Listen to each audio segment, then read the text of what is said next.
today I'm making a very special roast. I'm making the perfect braised pot roast with a stout braised pot roast with autumn root vegetables. Canola oil in here. What I've done is I bought a chuck roast and I've had it tied at the butcher, and I've done a very important thing. I've seasoned this overnight. We put a lot of salt and pepper on it, 24 hours in the refrigerator, uncovered. Now we're gonna put a little bit more on. Okay, so chuck roast. And that almost dry brines it too and helps those proteins break down and draw out the moisture out of it. I even do this with like ribeye, you know the ribeye you cook? I actually cook that, I season it a couple hours ahead of time, put it in the fridge. Because it just needs it. You can never get into the center of the meat with the seasoning. Okay, so a little bit of flour, right? And this is just to get a little bit of a crust and help start the juices sort of to thicken just a bit. You don't have to put too much on, all right. Then a smoking hot pan. Did I say smoking, Yep, Jeff? I see it smoking. I see things are happening. And meaning, and I don't put olive oil in here, that would be a waste of money because it's a low smoke point. Grapeseed oil, avocado oil even. And I'm just using canola today. GZ doesn't waste money. I don't want to waste money. But he likes spending it. Spend money, someone has a job. Look at this guy. Okay, in here. And then what do we do when it sits like this? You put on some Sinatra. Exactly. No, you basically don't touch it. It's really important not to touch it. And this takes time. Do not rush this process. It's really important. Okay? Step 2, our vegetables. So step 1, we're doing this now. When we got to speed it up, it takes time. 4 sides. Not just up and down, and it comes out looking gorgeous like that. You see that? So this is totally raw, but that's the way it's supposed to look. We take it out, we put it here. We leave the fat in the pan. Because that's where the love is. And so to that fat, we add our autumn vegetables. Now, that's a loose term, autumn vegetables. And here we have carrots, red onions, cut big, because they're gonna need to be cut big. They're gonna cook for a long time. We have turnips. You could put potatoes in here. You could put rutabaga, whatever you wanna have, but try to make them cut large and really get a nice sear on them, okay? A couple of bay leaves, some thyme, some garlic, and a little bit of tomato paste. This is a great way to feed a crowd for not a lot of money, too. Really get that tomato paste, you want to cook it down just for a second, just to like, activate it, all right? And then to that, we're gonna add our beast. Our roast beast. Do it. All right, right like that. So let's put our beer in here. The stout really gives it a kind of like a depth that's great. So if you want to shoot liquid out of a bottle faster, you just get it going like a tornado. Seriously, go like that, and it just comes out really fast. You have to have your arm at a 90-degree angle? 90 degree. Beef stock. Now, we're not covering it totally. It's about 3/4 of the way. The rules of the braise. Now, what we've done before is we preheat our oven. I like to cook between 3 and 350. Our particular oven's at 300. And it's gonna take a good 3.5 hours. Don't, this is 180, 185 internal, but I wouldn't even go internal. This one, if you just touch a skewer or a fork in it, it should just come out, almost fall apart. Fork tender. Fork tender. All right, let's go in. Jeff, would you help me out here? Bottom oven. Sonny's actually closer. Okay. Thanks, I was Sonny. gonna turn this I off. get some help, thank you. No, the bottom one. Sorry, bud. Jesus. I got you, man. Okay. It's like Watch out. weightlifting with that thing. Thank you. Do you need a spot? You good? I got it. Right. Okay.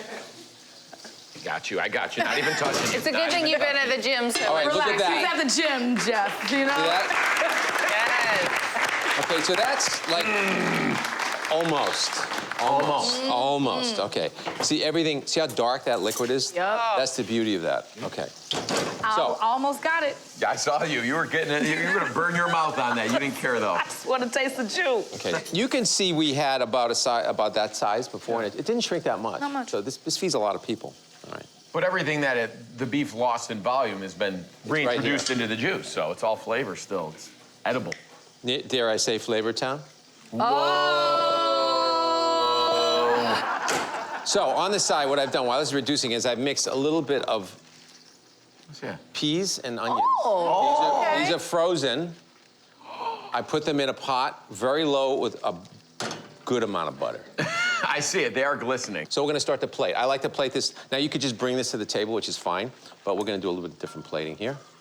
And you don't have to strain it. I mean, you're not going through all that, reducing the sauce. I mean, I'm reducing it, but just a little bit, because this is more of a juice than a sauce. A sauce is like, and you know that flour we put on, it just provided just enough glaze. Our girl's mouth's watering. Yeah, and so all of these vegetables have just given up their flavor to the stew. And 3.5 hours is a long time, okay? And why don't we start to slice? Yeah. She's waiting. I know. You're Who was the first person? Do you always do the first person thing? Who was the first person that took cast iron and made an awesome Dutch oven out of it? I don't know. Look at that juiciness. I'm I gonna love save a that big for old sandwich. fat Look chunk. at that. Look at that. Here, I know you want that. Jeezy, There's no sauce in it now, so okay, just beware. Okay. you don't even have to have tea for this. Well, that day's coming. Oh, Jeezy. No, I'm kidding. No, it's like Take care of terrible. those. I speak about myself, actually. Oh, Okay, it's so so the juice. beefy. Right, hold on. Wait, there's more. There's more. So don't oversauce it, and then beautiful pea, butter, carrot mix, butter, pea, and onion mixture on top. That is so smart. Wow. Yeah. You got bright. It's like better than parsley.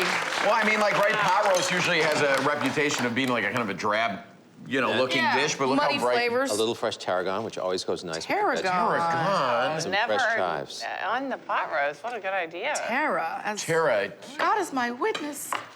Never You ready? again. I am Iron Chef ready. I am chopped judge ready. I am ready to go. This is the way you want to start off a meal in the fall, right? Look at that blue Heck yeah. vegetables. It's like the And that ultimate nice fall chunk there. dinner. of I think carrot. red onion know- is my favorite onion next to the Vidalia onion, right? Just for Sweet your, onion. just to that's let just you like your know, opinion, Sonny, man. that orange thing is a carrot. I know you meant that. Well, Sonny's been eating veggies. Just want to let you know. We've been eating a lot of vegetables on the show. We've all seen it. I know, Sunny is. Don't dish it unless you can take it. know. I can take it. Oh, You see, I went in for the carrot first. Carrot.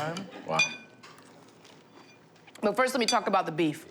Leave it up to the least expensive cut of beef to taste Yes. the most beefy. beefy, right? Right? Agreed, man. It's got the most rich beef flavor. But the, And then- you know the beer, right? Oh, the beer just really accentuates it all. That stout, it comes through. Stout's great for chocolate. Stout's great for beef. I love this with mashed potatoes and rice and all kinds of starchy goodness.